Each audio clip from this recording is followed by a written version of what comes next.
China's war against coronavirus is being waged around the country as it spreads to every province and territory. So far, the virus is winning, with the number of infections and deaths growing by the day.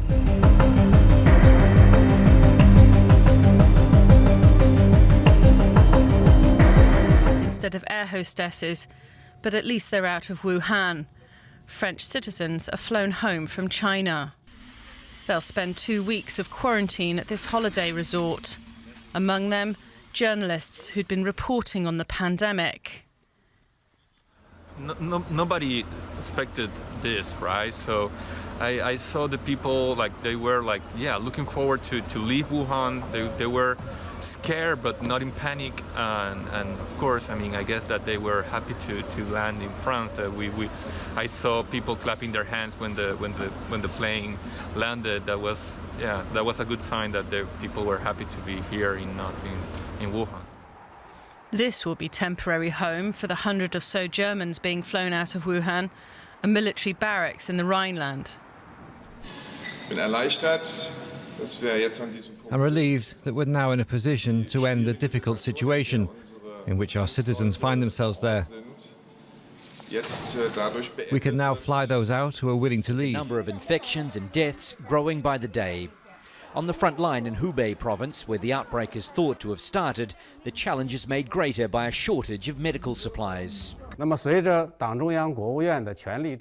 With the full support from the party Central Committee, the State Council and all the Chinese people, the shortage of medical supplies has eased to some degree. But protective suits, glasses and N95 masks are still in tight balance and have to be scheduled daily. There's not enough medical personnel either, which the government is trying to address by sending thousands of extra doctors and nurses, both civilian and military, to Hubei. Much of the province is shut down as authorities try to contain the spread of the virus, but supermarkets remain open and the government says it's trying to maintain a steady supply of food at regular prices. We can ensure sufficient supply for daily necessities, such as vegetables, lamb, beef, pork and eggs in supermarkets. As foreign nationals are evacuated from the provincial capital Wuhan, China's government has started bringing stranded nationals home from overseas.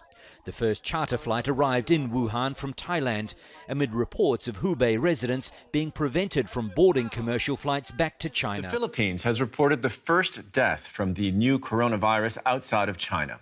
Officials in Manila say the 44-year-old man came from the province of Wuhan, the Chinese province hardest hit by the outbreak.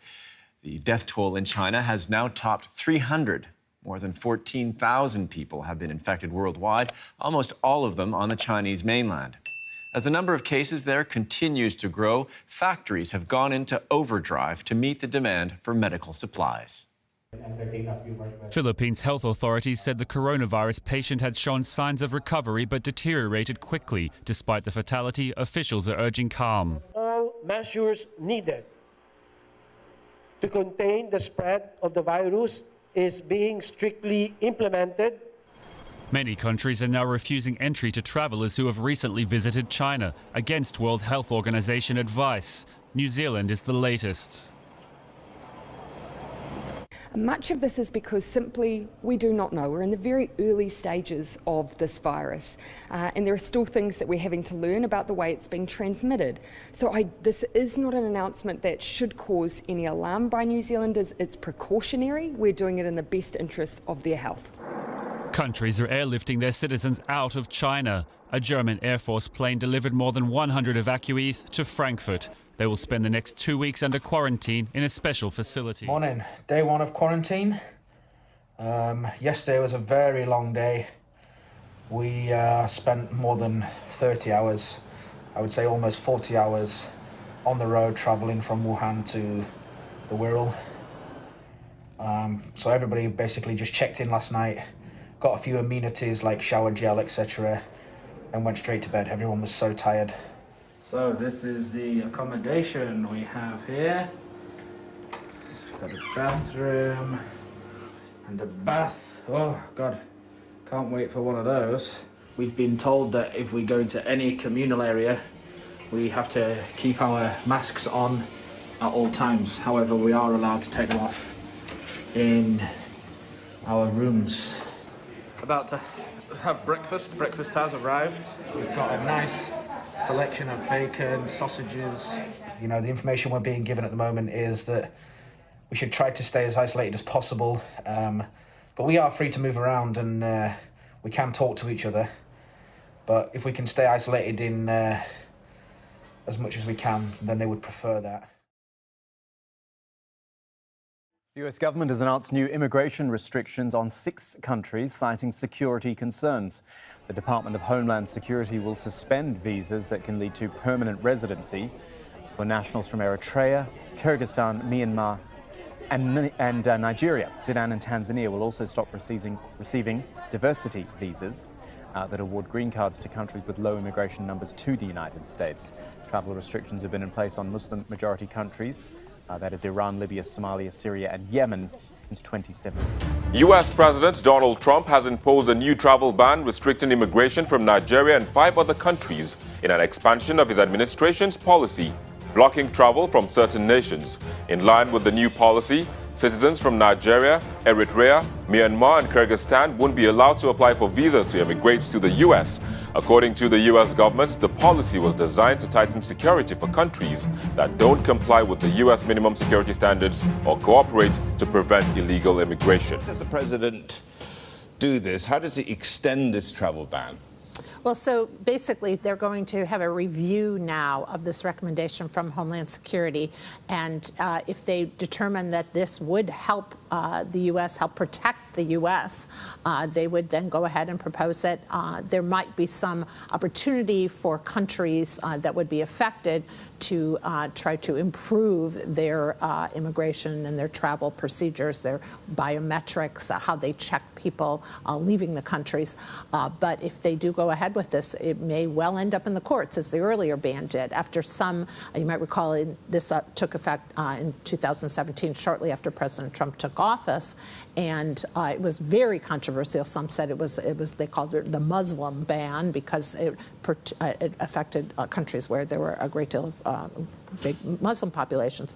The Supreme Court, it went all the way to the U.S. Supreme Court, which reviewed it and decided that parts of it would not work, but then they were able to change it. So it is in effect, and now they're looking at 7 more countries. The Premier has asked the European Union for help in sourcing urgent medical supplies to deal with the worsening coronavirus outbreak.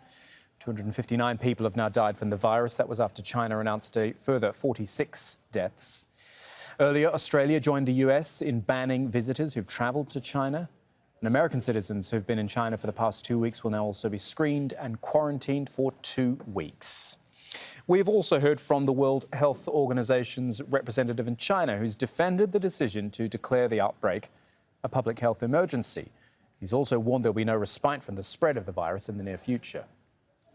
This increase is likely to continue because there are almost as many specimens waiting to be studied as there are already reported. So the numbers will continue to grow. The food supply for millions of people. Kenya, Somalia, and Ethiopia are at the center of this latest outbreak. You can see in this video just how massive the locust swarms have been across the region. These bugs have infested farmland and destroyed crops. Farmers are calling on the international community to help prevent a food crisis. Sisi huwa tunategemea sana huu msimu. Kuna msimu miwili, lakini ule msimu mwingine wa mwezi wa 4 unakuwa mfupi na saa nyingine hatupati chakula. Huu ndio ule msimu tunategemea.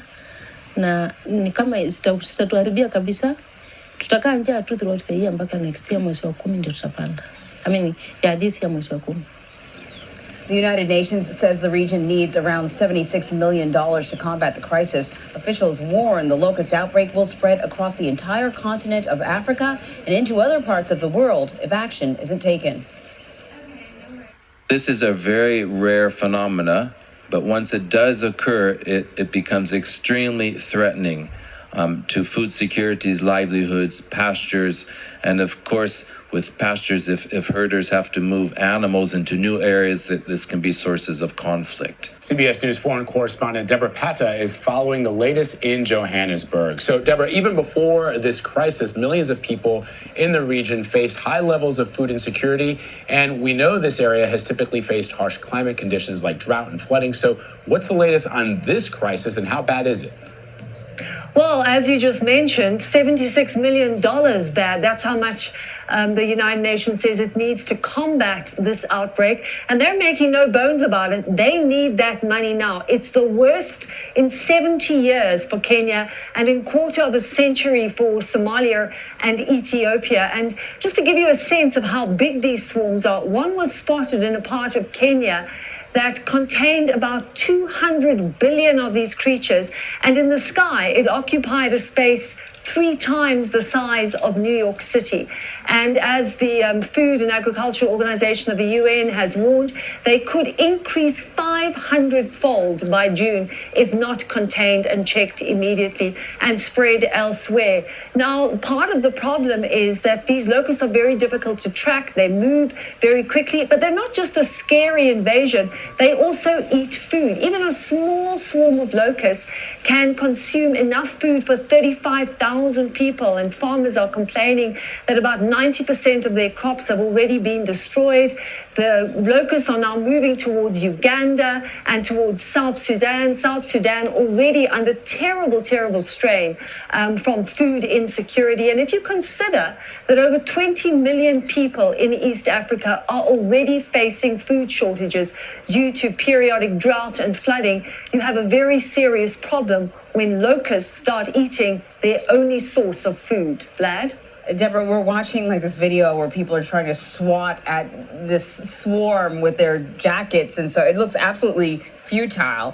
What exactly is causing the outbreak to escalate the way it has? Well, you know, as many people have mentioned, these swarms look almost biblical. And while it may be very tempting to blame some kind of higher power here, there are some very obvious suspects. And one of those is a changing climate. These locusts were actually spotted 18 months ago in the Arabian Peninsula. They then moved to Yemen by July last year. And already the FAO was warning that if left unchecked, if preventative measures were not put in place, they would then move to Kenya. Well, they weren't, and now they're in Kenya.